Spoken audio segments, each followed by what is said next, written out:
Assalamualaikum warahmatullahi wabarakatuh. Alhamdulillah rabbil alamin wassalatu wassalamu ala Rasulillah wa ala alihi washabbihi ajma'in. Wa ala rabbi shrah li sadri wa yassir li amri wahlul 'uqdatam min lisani yafqahu qawli, amma ba'd. Alhamdulillah, syukur Allah Subhanahu wa taala kerana masih lagi diberikan kesempatan oleh Allah Subhanahu wa taala untuk sama-sama sujud dan bersyukur kepada Allah Subhanahu wa taala. Dan masih lagi diberikan kesihatan yang baik, sama-sama berada dalam ketaatan kepada Allah SWT, di samping berada dalam majlis ilmu. Dan syukurlah atas segala-galanya, insyaAllah. Terima kasih Tuan Imam, Pemula Tuan Pasir Masjid, tuan-tuan, puan-puan, muslim muslimat yang bersoalan sekalian. InsyaAllah berbicara tentang sirah Nabi SAW juga. Cuma pada malam ini, kerana masih lagi di awal Muharram lagi, maka saya ingin mengajak tuan-tuan untuk sama-sama berbincang dan berkongsi maklumat tentang satu dua isu yang membabitkan bulan Muharram. Yang pertama sekali, tuan-tuan sekalian, hijrah Nabi SAW ke Madinah ialah pada 26 Safar. Nabi SAW keluar daripada rumah pada 26 Safar. Kalau tak nak baca kitab Arab, baca terjemahan Safiur Rahman Al-Mubarakpuri, Rahikul Makhtum, terjemahan Ramzi Omar, Ustaz Ramzi Omar, cetakan Yadin. Dan Nabi SAW sampai di Madinah pada 12 Rabiul Awal.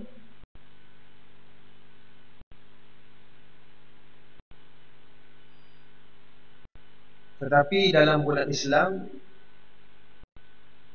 dikira satu Muharram itu sebagai bulan yang pertama dalam bulan Islam. Itu ditetapkan oleh Sayyidina Umar Al-Khattab radhiyallahu anhu kerana beberapa perkara. Antaranya kerana masalah surat-surat yang dihantar oleh sahabat-sahabat yang sudah lama. Jadi bila nak rujuk itu payah. Muharram berapa, Safar berapa, Zulkaidah, Zulhijjah ke berapa. Sebab itu sebelum zaman Nabi SAW, ataupun sebelum Sayyidina Umar menetapkan Muharram ini sebagai satu bulan Islam, bulan satu tahun Islam tu, orang Arab kalau dia nak mengingati sesuatu peristiwa, dia sandarkan, dia nak ingatkan sesuatu perkara, dia sandarkan kepada peristiwa. Contohnya, Nabi SAW lahir pada bulan Rabiul Awal tahun Gajah. Disandarkan pada tahun Gajah. Sebab pada masa itu bulan Rabiul Awal sudah ada dah. Bulan ini sudah lama dah ada. Cuma tahun itu baru ada. Misal kata cerita Perang Fijar. Nabi SAW membantu pakcik dia mengumpulkan anak-anak panah. Lalu disebutkan bila waktu itu umur Nabi 18 tahun, Perang Fijar. Dia menyandarkan bulan itu pada peristiwa. Tapi kerana Nabi SAW wafat lama dah, zaman Sayyidina Abu Bakar 2 tahun setengah, kemudian masuk zaman Sayyidina Umar tahun yang ke, lebih kurang dalam tahun yang ke 15 ke 16, Sayyidina Umar menetapkan bulan Muharram. Ya. Jadi, jadilah bulan Islam ini, bulan satunya adalah bulan Muharram. Ditetapkan bulan Islam. Bukan Nabi berhijrah bulan Muharram. Cuma di sebalik itu diambil pula oleh peluang oleh orang yang cuba menghuraikan sejarah umat Islam dengan meletakkan bulan Muharram terlalu istimewa. Kerana di dalamnya kononnya Nabi Adam diturunkan dari syurga, Nabi Yunus diturunkan daripada perut ikan, segala-gala macam disandarkan begitu. Dan yang paling Penting bagi orang Syiah ini ialah kematian Sayyidina Husain di Karbala. Maknanya yang betul lah bulan Muharram 10 Muharram betul itu. Tapi Muharram itu nak disanakan perhijrah Nabi tak betul. Sebab Nabi keluar pada umur 26 Safar sampai dia pada 12 Rabiul Awal. Tuan-tuan semak Islam, saya nak mengajak tuan-tuan untuk sama-sama berkongsi bahawa dalam kita ahli sunnah sudah lama Nabi SAW mengajarkan supaya kita mencintai Ahlul Bait. Kita mencintai Ahlul Bait. Bukan Syiah saja mendakwa pencinta Ahlul Bait. Sebenarnya kita sudah lama. Sebab itu tahun lepas saya rasa sudah bincang, cuma keutamaan saja, iaitu hadis Nabi SAW. Saya tak sebut tentang keutamaan Ahlul Bait mengikut kata-kata imam ataupun ulama-ulama. Kalau yang dulu terbincang tahun lepas antara ayat Quran, innama yuridullahu liyuzhiba ankum rijsa ahlal bait wa yutahhirakum tathira. Kemudian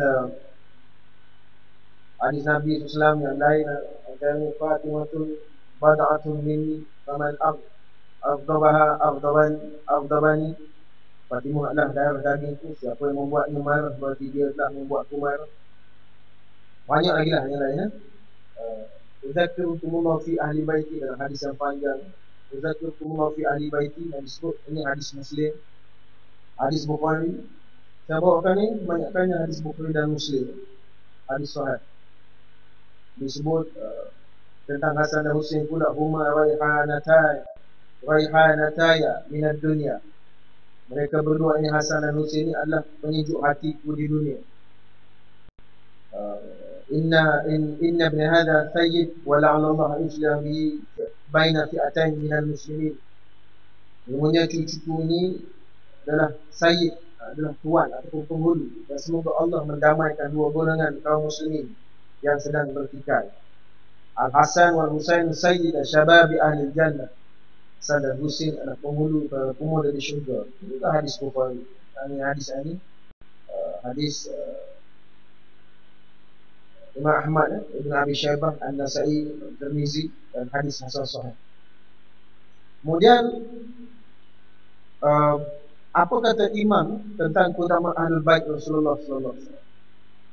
Dan tuan-tuan kena pastikan tahun lepas kita dah bincang, tahun lepas kita sudah bincang, Ahlul Bait ini bukannya Hasan, Husain, bukannya Fatimah, radhiyallahu Ali, Hasan dan Husain saja, tapi yang mula-mula sekali adalah isteri-isteri Nabi sallallahu alaihi wasallam. Itu yang dikatakan Ahlul Bait yang mula-mula. Sebab ayat innama yuridullahu wa yudhiba ankum nisa Ahlul Bait ini turun di rumah Ummu Salamah, rumah isteri Nabi. Kemudian tuan-tuan, imam ini menyebutkan tentang keutamaan Ahlul Bait Rasulullah SAW. Abdullah bin Umar meriwayatkan daripada Abu Bakar As-Siddiq radhiyallahu anhu bahawa dia berkata, jagalah Muhammad sallallahu alaihi wasallam dengan menjaga Ahlul Bait beliau. Hadis Bukhari, hadis 3713.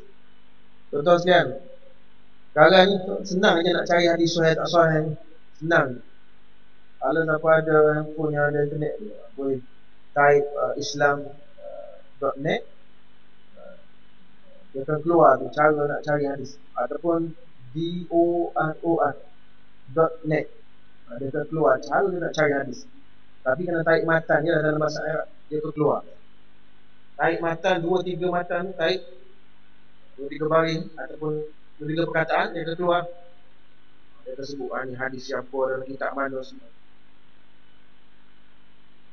Sayyidina Abu Bakar berkata, jagalah Muhammad sallallahu alaihi wasallam dengan menjaga Ahlul Bait beliau, yakni menjaga terutama sekali isteri Nabi sallallahu alaihi wasallam, kemudian anak-anak Nabi, cucu-cucu Nabi, dan kaum kerabat Nabi sallallahu alaihi wasallam. Sebab itulah tuan-tuan sekalian, kalau kita lihat hubungan Sayyidina Abu Bakar As-Siddiq radhiyallahu dengan Sayyidina Ali, hubungan Sayyidina Ali dengan Abu Bakar dengan Sayyidina Umar, hubungan Sayyidina Ali dengan Sayyidina Uthman, hubungan Sayyidina Ali dengan siapa-siapa sahabat-sahabat ni baiklah tu. hubungan Sayyidina Husain dengan Sayyidina Ali, hubungan Sayyidina Hasan dengan Muawiyah, hubungan Sayyidina Husain dengan Muawiyah, baik-baik belaka, tak ada masalah, sangat bagus. Bahkan dalam tulisan Syed Hasan Al-Husaini, saya ringkaskan, antara hubungan baik antara Hasan dan Husain, dengan Muawiyah, iaitu Muawiyah radhiyallahu anhu memberikan 100,000 dirham setiap kali Sayyidina Hasan dan Sayyidina Husain mengunjungi Muawiyah di Syam. Kemudian 100,000 dirham diberikan setiap tahun sebagai pencen negara untuk Sayyidina Hasan dan Sayyidina Husain. Terkadang-kadang lebih. Kadang-kadang diberikan 200,000 dirham setiap kali kunjungan Sayyidina Hasan dan Husain. Sayyidina Hasan dan Husain duduk di Madinah, dia selalu berkunjung Muawiyah di Damsyik. Pernah Muawiyah berikan 400,000 dirham kepada Sayyidina Hasan dan Sayyidina Husain, dan mereka menerima. Abdullah bin Ja'far, sepupu Sayyidina Hasan, pun diberikan hadiah oleh Muawiyah. Yang banyak lagi tuan-tuan ini perbincangan. Itu di antara bukti baiknya sahabat-sahabat Nabi dengan anak cucu Nabi sallallahu alaihi wasallam. Sebab tu kita tengok hubungan Sayyidina Abu Bakar As-Siddiq radhiyallahu anhu dengan Sayyidatina Fatimah sungguh cantik, sungguh baik. Sehingga kan Fatimah radhiyallahu anha semasa dekat nak wafatnya, beliau mewasiatkan kepada suaminya Sayyidina Ali supaya menyuruh Asma binti Abu Bakar memandikan jenazahnya bila dia wafat. Fatimah radhiyallahu anha suruh Asma mandikan jenazahnya kalau dia wafat. Tapi kalau tuan-tuan baca sejarah yang memburukkan Sayyidina Abu Bakar dengan hubungan Fatimah radhiyallahu anha ini, kononnya Sayyidina Fatimah wafat, Sayyidina Ali sembunyikan pengkebumian Fatimah. Betul, Fatimah radhiyallahu anha dikebumikan pada waktu malam. Apa maksudnya? Supaya Fatimah radhiyallahu anha pesan supaya kebumikan malam itu auratnya tidak begitu jelas kelihatan. Kalau dia dikapalkan nampak susuk badan gitu. Orang Arab ni, kalau orang Arab lah, sunnahnya jenazah tu kalau dikapal di atas keranda, dia tak tutup. Minta maaf lah, ini bukan politik. Arwah mantan Menteri Besar Kelantan, dia pesan supaya jenazah dia lepas dikapalkan, diletak atas keranda dan bawa kubur, tak ditutup. Tapi memang anak-anak dia buat. Tapi lepas keluar masjid tu agak jauh sikit, boleh ditutup.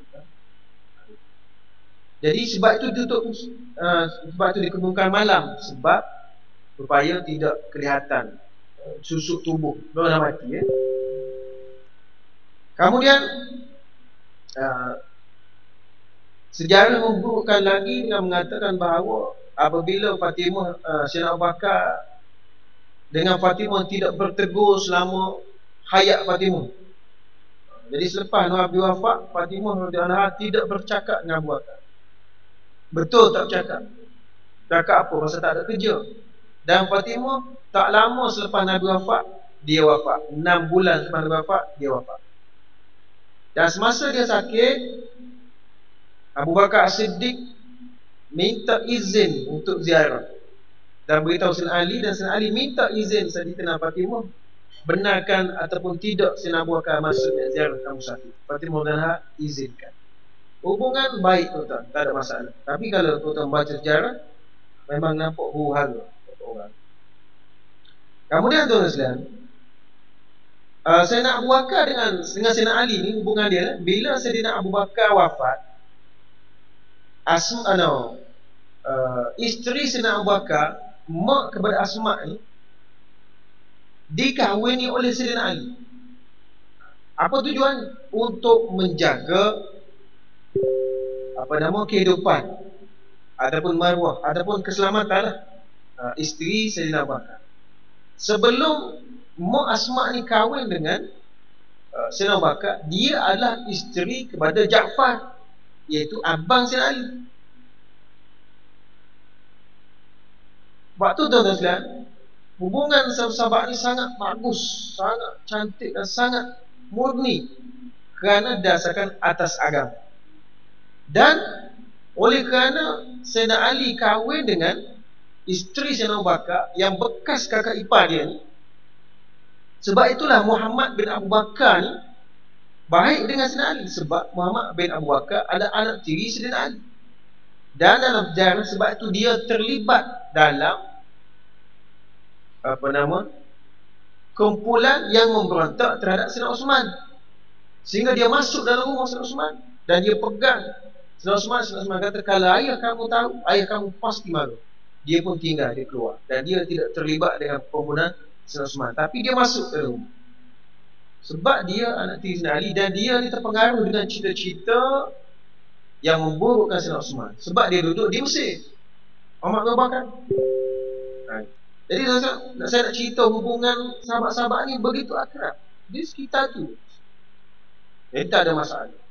Sebab itulah Sayyidina Abu Bakar sebut, jagalah Muhammad SAW dengan menjaga ahlul bait beliau.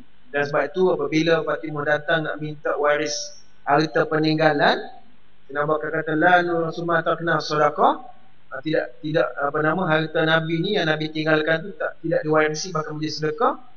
Fatimah balik begitu. Lalu Fatimah kata, kami macam mana dengan kami? Kata Sayyidina Abu Bakar, aku akan lebih menyantuni keluarga Nabi SAW daripada keluargaku sendiri. Itu kata Sayyidina Abu Bakar. Maknanya dia lebih mementingkan keselamatan ataupun kebajikan keluarga anak isteri Nabi daripada anaknya sendiri. Lepas tu tidak ada masalah. Cuma sejarah kita boleh. Kemudian dalam kitab Bukhari dan Muslim, Imam Bukhari dan Muslim juga diriwayatkan bahawa Ali radhiyallahu anhu bertasyahud kemudian berkata, sesungguhnya kami telah mengetahui keutamaan engkau wahai Abu Bakar. Kemudian beliau menyebutkan hubungan kekerabatan beliau dengan Rasulullah dan anak-anak dan hak-hak mereka. Lalu Abu Bakar berkata, demi Allah yang jiwaku berada di tangannya, kaum kerabat Rasulullah lebih aku cintai daripada menyambung tali kaum keluargaku sendiri. Ini dalam hadis Bukhari dan Muslim. Hadis yang ke-3713 dan Muslim hadis 1759. Imam Bukhari ini, Sayyidina Abu Bakar sebut, demi Allah yang jiwaku berada di tangannya, kaum kerabat Nabi SAW lebih aku cintai daripada menyambung tali kerabatku sendiri, kata Sayyidina Abu Bakar. Kemudian Imam Bukhari dalam sahihnya juga menyebutkan bahawa setiap kali Abdullah bin Umar mengucapkan salam kepada Ibnu Ja'far, beliau berkata, Assalamualaikum, salam kesejahteraan semoga tercurah ke atasmu, wahai putra pemilik dua sayap. Maknanya sayang. Ditambah Assalamualaikum saja, Assalamualaikum satu hal, ditambah pula wahai putra pemilik dua sayap. Ini Ja'far, anak kepada Ja'far yang Ja'far At-Tayyar itu, abang Sayyidina Ali dia, yang mati, potong tangan kanan pegang bendera, tangan kiri kena potong, pegang pula dengan bahu